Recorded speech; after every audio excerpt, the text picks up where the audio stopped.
Hey there, welcome to MidDay Cafe. We are here on May 24th, episode 11. I am your host, Mike Johnathan, today coming to you from the bowels of a hotel room I don't know, am I allowed to say that? Bowels of a hotel room here in Ohio. I said it anyways, with my hotel coffee in hand. And I am joined by an awesome panel today. So we have, starting with Mr. Pete. Hey, Pete Anello, Teams Technical Specialist for Microsoft Healthcare on the East. And I'll send it over to Kendra. Hi, everybody. I'm Kendra Burgess. I'm an Intelligence Technical Specialist here at Microsoft. I specialize in Power BI. Sue? My name is Sue Venzel. This is my third MidDay Cafe. Pretty excited. Yeah, number 3. Pretty excited about it. I am one of the newer members of the team. I'm also a technical team specialist. And now I'm going to toss it over to one of my faves, Johnathan. Thanks, Sue. I'm Johnathan Wynn. I'm a customer success manager on Modern Work and healthcare as well. And I'm excited today to be the first to join the MidDay Cafe with a great group of amazing professionals. Yourself. Yeah. Sorry. We all start laughing. Well, we're professionals. So Smartest group in the bunch. so I was pretty excited about today, Sue, because you came to me saying you had something you wanted to talk about. So why don't you go ahead, tee this up? So as one of the newer members of the team, I get to shadow a lot of customer calls. And out of all my ways of learning, that's my favorite way. And I got to see Johnathan and Pete in action on a customer call. And they were showing off and highlighting some of the features with the webinar that's been added functionality to Microsoft Teams. I think it was announced around May 11th, so it's still fairly new. And it was just, as they were going through and showing it off, it was just light bulbs were clicking for our customer. And it was just wonderful to see. And again, it leads on to the why have anything else when I can do all of this from Microsoft Teams. So, and what was great about it too is that Johnathan he'll share, but as a CSM, he works directly with the customers, making sure they get the value. So we're showing them all these added values that are being added, to what they already have. So I thought it would be great to try to do a redo of that. And I think people will be wowed. So that's what I was thinking. What do you think? Wow. Yeah. So how do we want to get this going? Yeah. All right. Do you want to take it from here, Johnathan and Pete? And I'll sprinkle some comments. Some goodness. Yeah. Sure. Throughout it. Sounds good. Kendra and I will sit back and be wowed. Oh, buckle up. Buckle up. Well, Okay. Sue, you really nailed it. We released webinars a couple of weeks ago. I've been sort of dog fooding it over the last several months. And this is an amazing feature, right? Allow me to host my own webinars, registration, right? Event registration, something we always experienced, we had difficult in the past. Yeah. Share it, right? Organizers will have and be able to promote that event. Like you could have a really nice email, cool formatting, and then lay in all it, and then click here to join. And then you get your own registration page as an attendee for outside. And then the organizer knows exactly when you've registered.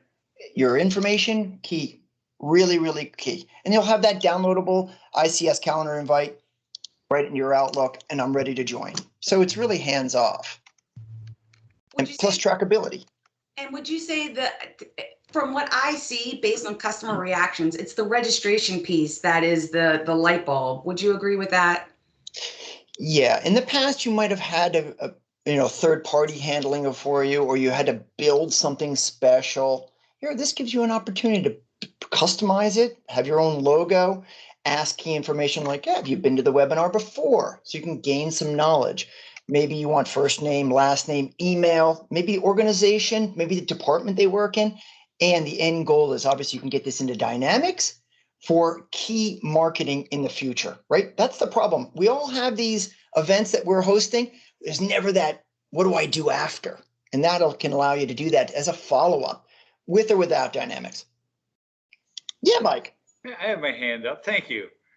So for this registration piece, since, they're not going to need a third party that they would have paid for to do that. So what are we charging? A gazillion, jillion, million per user per month?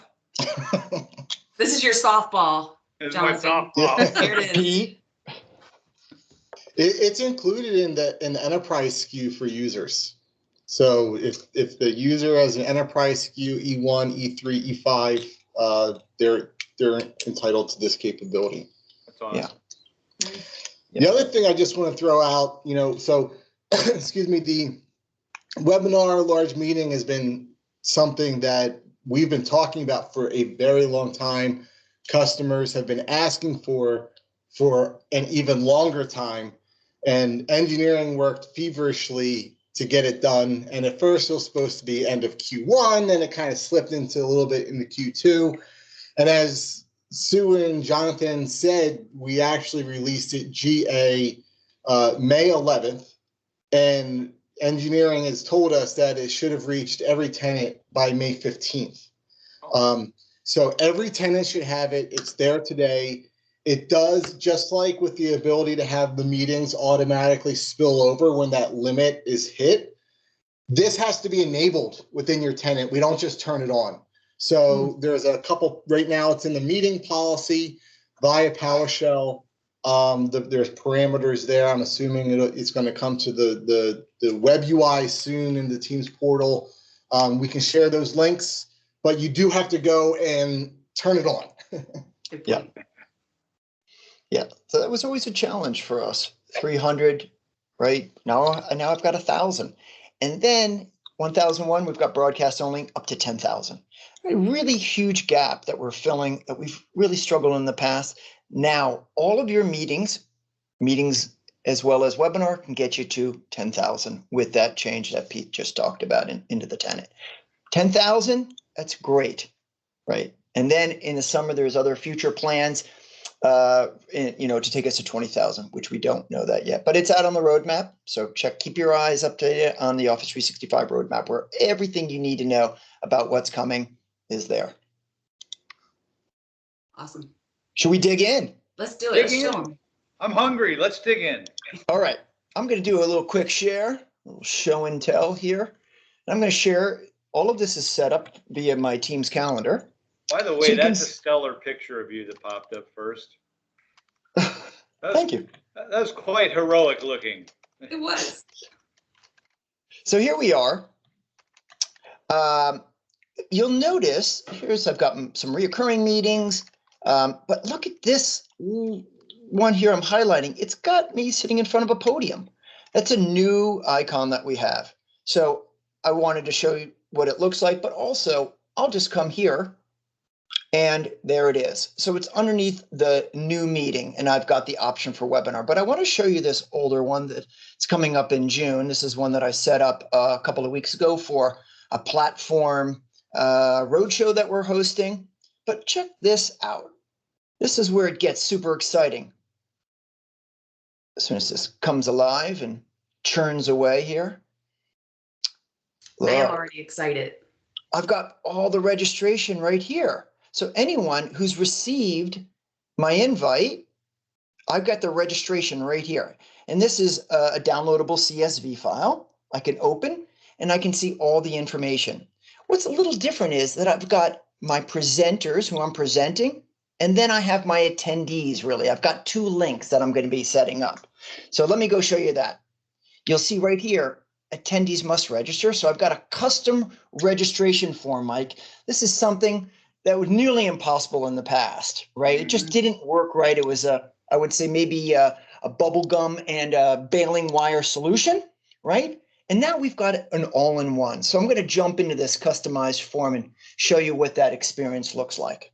So that's going to open up over here. I'm going to drag that guy across 3 screens, and here you go. And this is like a professional looking, something you would have paid for in the past. Somebody who's had to build this for you from scratch. They're going to manage that registration. Look at how cool this looks. Dang, So it does look good. yeah, I was able to upload a nice photo here. Yeah. And this is customizable, all customizable. I've got my event details, maybe a little quick agenda. And how about this? I've got the speakers and their LinkedIn profiles. This is customizable, so I could add maybe a little quick bio about them. But instead, I just dropped in their LinkedIn so everybody can go out to the external.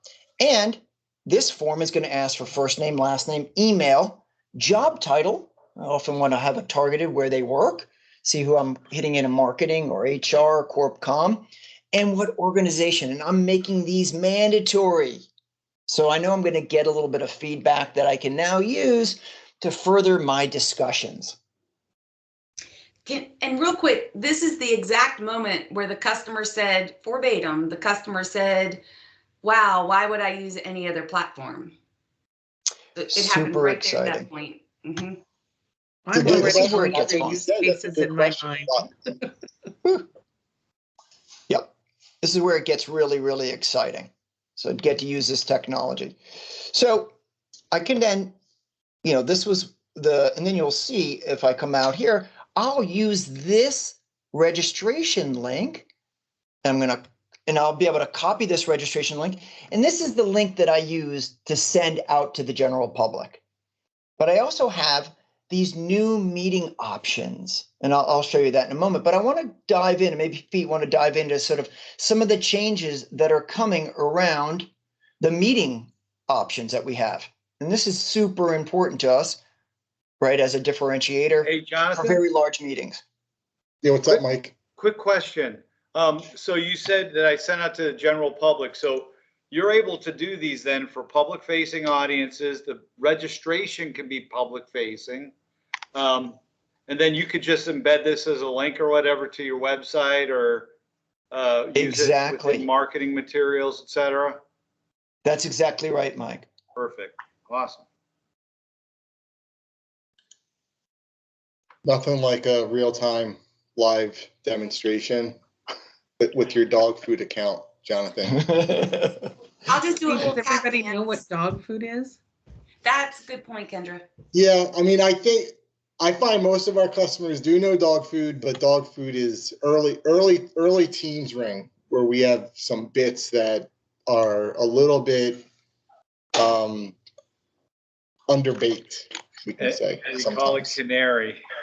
Yep. That's what the canary in the mine. I can't think of a better way to test things out, though, than to give access to those technical folks that definitely test it. This, so there's two things that I love about this. One is, if you notice, it automatically makes your presenters, the people you specifically invite presenters, and the people who register attendees. So you don't have to worry about, people coming in hot, people coming in with capabilities that they shouldn't have, people coming in, blaring their mic, having their video on, etc. If you're going to have 780 people on here, you want that joining process to be quiet. It should essentially be transparent to everyone that you're having hundreds and hundreds of people join. So this, we kind of bake that right into it from the get-go. Now, can you describe each, because we have people who are actually going to listen in, not see. So can you describe each of the fields options we see here? Yeah, sure. You want to do so that? So going Jonathan? forward, all of these options will allow you to either for webinars or just plain Teams meetings. So we've taken all of this capability and moved it right into meetings as well. So I thought that was an interesting point. Yeah, who can bypass the lobby? Right now, I've set it to everyone. There's nothing worse than having to let everybody in, hundreds of people let in, and that could be a sort of a long process. But what I'm doing is I'm letting everybody bypass the lobby. I'm going to mute their microphone, and I'm going to disable their video. No distractions, like Michael said. Jump in, right? There's no excess chatter. I don't have to sort of mute everybody. And this really allows me to get down and actually have a really dynamic, well-orchestrated webinar. Yep. And the one of my favorite new features, record automatically. So whenever an organizer, a person starts the meeting, it already starts my recording. So I never forget Who's got that meeting? I'm going to record that for prosperity. Kendra, you've got a question. I do. What about chat? Sometimes when I'm on our Microsoft calls, our leadership calls, I notice that the chat is disabled. What happens here in this use case? Well, I get to have a lot of control here, right? So I can control it by allowing it totally disabled. So that way I'm not seeing any chat. This is just purely sort of like a live event without needing all of the live event capabilities.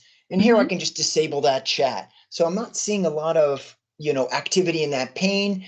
It's disabled. So it would be really a one-to-many. And I love that feature. That way you're not seeing all the chat as necessary, or just in the meeting only, or enable it. So I've got a couple of options here, as well as I could stop any reactions, right?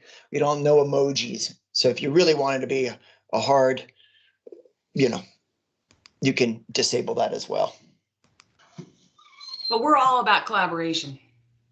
Exactly. Yeah.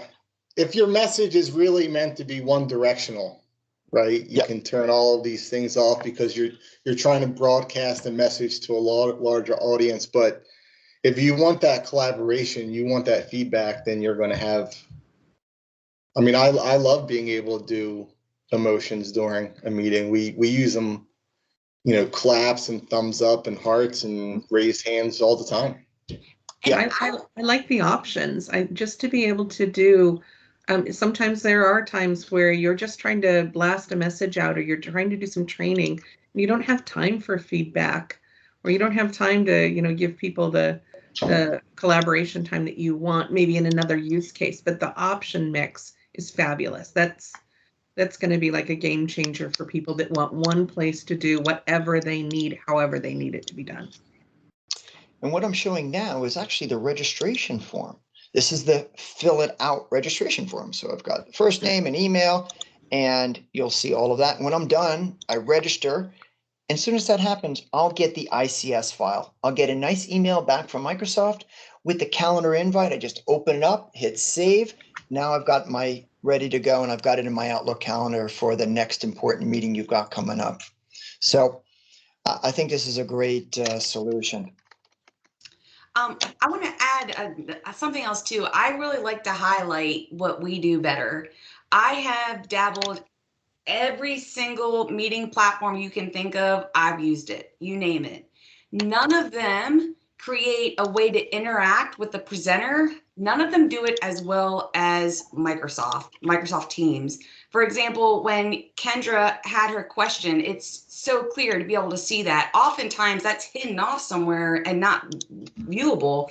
Or when everyone chooses to, clap, you can see the clapping going all over the place, and the presenter gets real live feedback.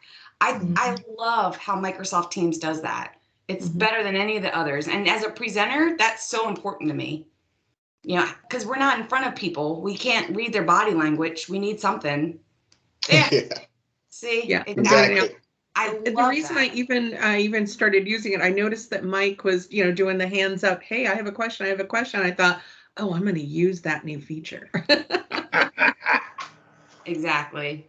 I really like how it works on iPad. See, look at that. Don't you all just feel the love with all those claps? Yeah.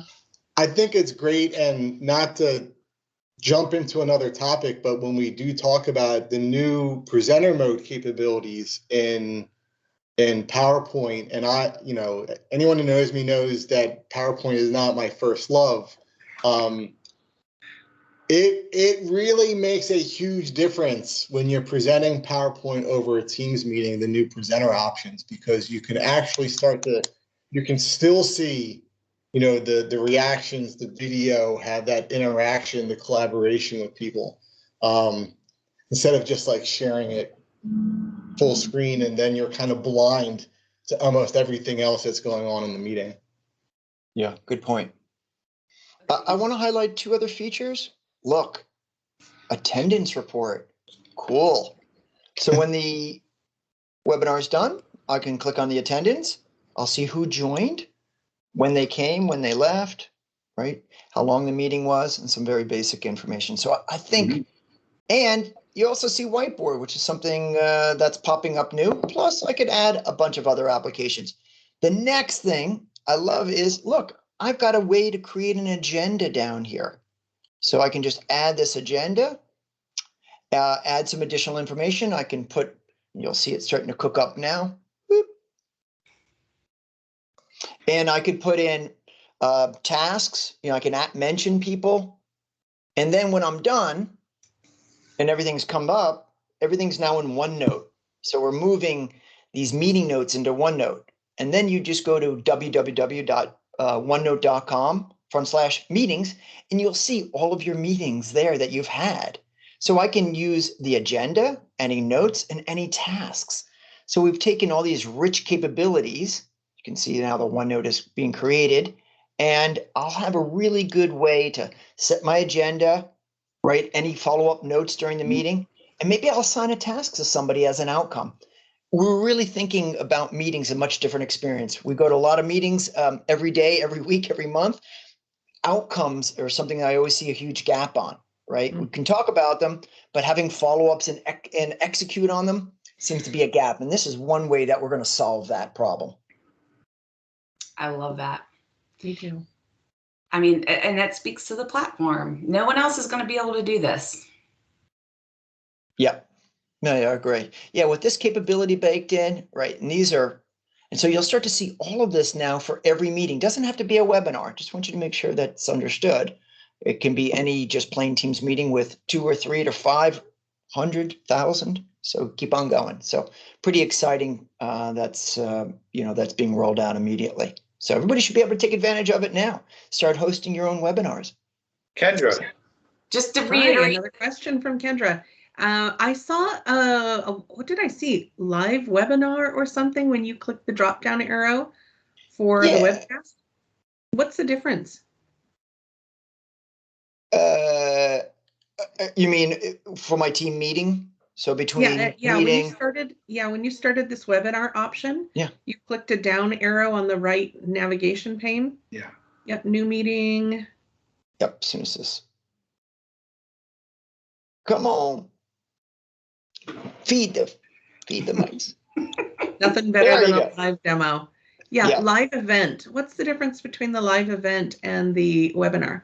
Well, live event is really a one-to-many, right? I'm not going to get the rich features like, the two-way dialogue, right? If I have a question through the pane, I just send my question. We've got somebody who can moderate it. Maybe it's a question that's be good for everybody. Somebody might reply back and then post it back. And it's really meant for large town halls, whereas a webinar is much more interactive, and we can scale. Pete, how big in live events now, or Michael? Right now it's 20,000 till the end of the year. Unless it's an assisted live event. Assistance. Yeah. In which case they'll scale it up. I mean, technically it's all those spillover are based on Azure Media Services. So it's the same tech that runs the Olympics, the World Cup, the largest, single largest recurring events on the planet for streaming are those, and it's on the same exact backbone. So while we cap it, at 10,000, and if you use live events assistance, they can, in the background, just crank it up to 100,000 cap. That, from a technical standpoint, that's not even beginning to strain the system, right? They could ratchet that up to millions if they wanted, but obviously there's cost associated. So we do that. But I just wanted to add one other thing, because I've been talking about this exact topic. Kendra, I keep getting asked that. Yeah. And one of the real differentiators I see between the webinar, which is really anybody who knows how to run a Teams meeting could run a webinar, and a live event is, one, there's domain expertise around broadcasting. And the other is, typically, if you're doing a live event, a polished corporate, that one of few to many, it's a highly polished, and you're using external encoders, right? So, and feeding that in, and that's a whole different ball game than, hey, I'm running Teams, let me share my desktop, so it is a bit different in that way. So structured versus anybody. No, I think that's a great explanation. In the Power BI world, I work an awful lot with customers that have center of excellences around business intelligence. And in my mind, Derek, I'm thinking about you. I'm not going to say what company you're working at, but I'm thinking of you right here. That I definitely see those centers of excellence using that webinar feature to host for large scale training and education and awareness opportunities that they probably had to do manually and piecemeal before. I love the interaction, the options, the notes, the tagging. I think that's going to just go crazy. And I am going to turn after this call and talk to Derek about this feature because I know he's going to want to run with it. Yeah. And I think, Michael, this does a nice job, right? Laying out sort of the differentiation between meetings, webinars, and live events. Oh, that's good. Yeah, it does. It does a great job. Yeah, right. So here's 10,000, right, up to 20,000, and with live events assistance up to, I thought I saw 100,000. That's through Live Events Assistance, yeah. And then that advanced production with RTMP. That's really that external encoder. Yep. Yep. So this is a good differentiation, right, in these sort of comparisons and what you're getting, right? So this is a little bit old, but you'll see that things are now being released, Q1, Q2, custom layouts, presenters between the webinars and the live events. So this really gives you a nice looking chart. And as Pete mentioned, right, good for our E3, E5, A3, A5, right? So webinars is covered in this licensing. That's great. Awesome. Thank you. Anything Yeah, this else? is great. Folks? Very exciting. I just want to reiterate something that Pete said earlier is that the webinar functionality you've seen today has to be turned on. So if you haven't reached out and hugged your administrator lately, today might be a good day to do that. And if you don't have that available to you, that's who you need to reach out and talk to. Hug your administrator day. Hug your administrator day. Your team's administrator. That's right. Awesome. Pete, you're muted. I got it. Thanks, Mike. Both view-only meetings, so when the meeting spills over from that 1,000th user to 101 to 1,001 to 20,000, view-only meeting experience, that has to be enabled, as does the webinars. So the documentation on docs.microsoft is updated. We'll share the links, but if you just search for view-only meeting experience or set up webinars in Microsoft Teams, it should be one of the first hits that you get. Awesome. Anything else from anybody that they want to quickly share? Well, I think this has been great. I think next week Thank you. we'll talk about the PowerPoint, presenting from within PowerPoint, maybe next week if we have time. that'd be cool. Yep, that's a good one. More stuff to come. Yeah. So PowerPoint, yes, yes, we're going to do that. That's a good one. All right. And Kendra, you know what you can embed in PowerPoint? I don't know. What? Some analytics pieces. Power BI. Yeah, so we'll jump into all of that. Awesome. Well, so I want to thank everybody for joining us today for our Midday Cafe. You know, whether you're listening to this or watching it via our, I can't even talk today. I'm gonna start going blah, blah, blah, blah. Whether you're watching this from the blog today or you're listening via podcasting on Apple iTunes, Spotify, Google Podcasts, we are out there. So feel free to take us on the go. But we thank you very much. If you have questions around anything you heard today, you can put it on the post or find all of us on LinkedIn. And finally, if you have suggestions or requests for content you'd like us or others to talk about, because we can bring it, like we brought Johnathan. He came in as our special guest today. We're more than happy to bring in whoever. So, you know, let us know what we can do. We want to serve you. This is for you and your time. And with that, this is Mike. Pete. Johnathan. Sue. Kendra? We all bid you have a great day. Take care. And as always, I'm bidding you from my hotel in Ohio. Ciao. Thanks, See you everyone. guys. Thank you.